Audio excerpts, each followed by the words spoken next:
Hey there, I'm back with our friend and fellow author, Carolyn Wilkins. Welcome back to the Wickeds, Carolyn. Thank you. Thank you for having me. Yeah. So I wanted to talk about goal setting because it's been on my mind. We're recording this in January. We're talking about goals, and um, we've been having this. Well, we have this conversation every year, honestly, on the Wickeds, and I have it with myself, and I think we all have it with ourselves. Mhm. Yeah. But I've been trying to the last 2 years just kind of not. I used to come into January 2nd with the oh my gosh, it's January 2nd. I got to hit the ground running. I got to have all these things in progress. I got to know exactly what I'm doing. Mm. And we're off and running. And by January 3rd, I'm like ready to go back to bed.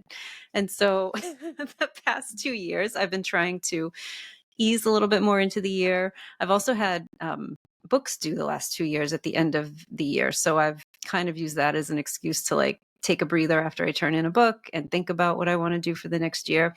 And so I'm curious, all this to say, I'm curious how writers think about goals. And I love talking to, different writers about how they approach them. So I'd love to hear how you think about New Year goals in January. Well, that's a great question. And I will say, I used to for years. I went through a whole procedure at the end of December. I would sit down and take a look at what I had said I was going to do that year and which ones I had done and which ones I had not done and which ones I wanted to carry forward, not only with my writing, but with my music, with my psychic business, with my any personal goals of health or anything. um, and this year I finally realized that in the end, although it's important to have goals and important to have a focus, sometimes we can get so caught up in trying to measure up to hitting this thing, and then like you said, it's very easy to feel overwhelmed. And I would sit down and write 20 things I wanted to do in the year. And it's like, even by the time you write them all down, you're tired, let alone Right. having done them. And now I feel a little bit more at peace. And maybe part of that is because I'm very satisfied with where I'm at. And part of getting to where I'm at, and where I'm at is I now have this contract for 3 books. So that is already, as you would say, there are built in goals. All I have to do, if I'm at a loss for what to do next, I can go back and look at my contract and see that I have, these things to turn in. Um, but also, I think having accomplished that, I can take a breath and just allow myself to celebrate a little bit what I have accomplished. I think one of the problems with goal setting is that sometimes we're so focused on the next thing, and like, yeah, okay, I said I wanted to write a short story last year, and I did. But so what? That's done. Now what have you done for me lately? And although that can be motivating in a way, I think it can also be draining. And it can also be a feeling of living on a treadmill. And I think it's really important, at least for me, at this age in my life, also to be able to just take time to smell the roses and to celebrate all the blessings that I do have. And my goals are also maybe a little bit more, what I would say, interior goals. I still have exterior goals, such as I have a copy edit that has to be done by the end of February. Period, paragraph, end of story. But there are also just sort of interior goals. I want to be able to be more peaceful about my life. I want to be able to be more focused. I'm trying to become a better listener. I'm trying to become those kind of things. My relationship with family, with friends, you know, and those things are things that sometimes it's not about ticking a box. It's more about being more aware. Your goal to just be more aware when you're present and when you're not, for example, those kind of things, which is a little bit slipperier to put on a list, but in the long run may help your quality of life a little more. Yeah. Yeah. I love what you said about celebrating and recognizing yourself because yeah, I had a realization last summer, I think. So I just turned on my 19th book. So Mm, book number 18 came out last summer, 19 will come out this summer. And I realized that I've never properly celebrated mm, probably any of those book, maybe my first book ever, because I had a little party and I was, obviously it was a big deal. I mean, they're all big deals, but I think I was raised to kind of feel like you don't tout your like you're expected to accomplish things.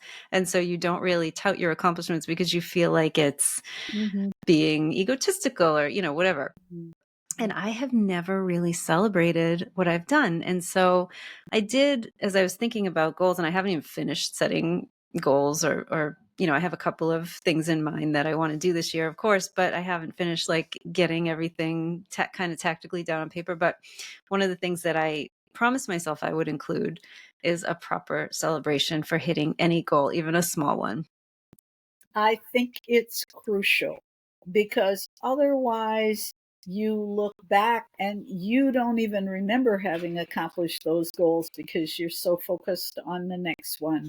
And then it's very easy to just say, well, I haven't really done anything. Yeah. I'm not successful. I haven't done. And it's completely bogus, but it's based on this idea that you're only as good as the next thing and the next thing and the next thing. Yeah. And that's not a happy way to be, I think. And like you, I think also I had a certain fear of being too smug, maybe too self-congratulatory. And I certainly know people who have done things that, in my opinion, are not all that, and they seem to be quite comfortable patting themselves Yeah. on the back and rah rah, yay. Yes. And I would think, oh, well, I don't want to be that's kind of Yeah. pitiful. I don't want to be that kind of person.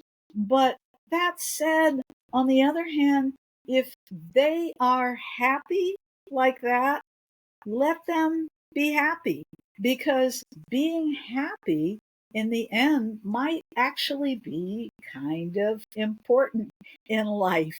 And to be miserable but successful and miserable but constantly self-flagellating, maybe this is not actually the best look.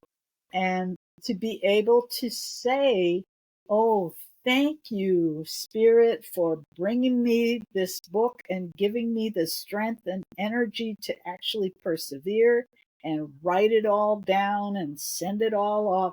Thank you, thank you. I'm going to take myself to dinner, or I'm going to, sit on the beach for a week and just, drink it in that I finished my book or that I finished this latest edit or whatever it is. If we don't do that, I think we just end up being tired and unhappy. And being happy might actually be a good goal. What do you Might think? be, I think we don't give it a lot of credit, um, because we associate it with being happy means a lack of discernment or a lack of discrimination in terms of your own output. And Yeah. you're probably just settling for, Yeah. but why does it have to mean that? Why can't Right. we detangle those two things? Why couldn't you just be happy that you're alive and well and capable of writing a book? Yeah. Because a lot of people aren't, right?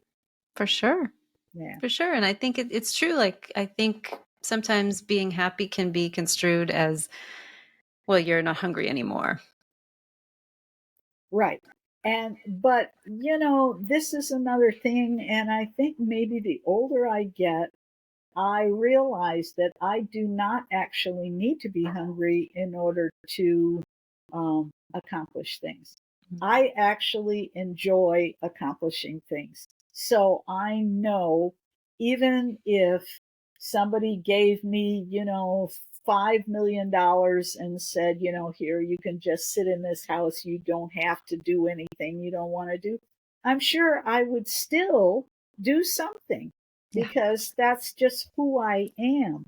So that being the case, why do I need to, like, make myself suffer in order to move forward? I know I'm going to move forward. I know after I finish this edit and I take a little break, a week or two, to celebrate myself, then I'm going to go right back in and start on the next project because that's who I am.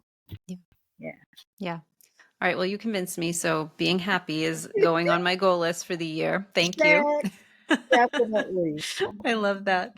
All right. Well, more to come on goals from me as I continue to set them. But in the meantime, thanks for joining us on the Wickeds. Carolyn, thank you for joining us to talk Thank about you. your goals. And we'll see you soon. Thank you for having me.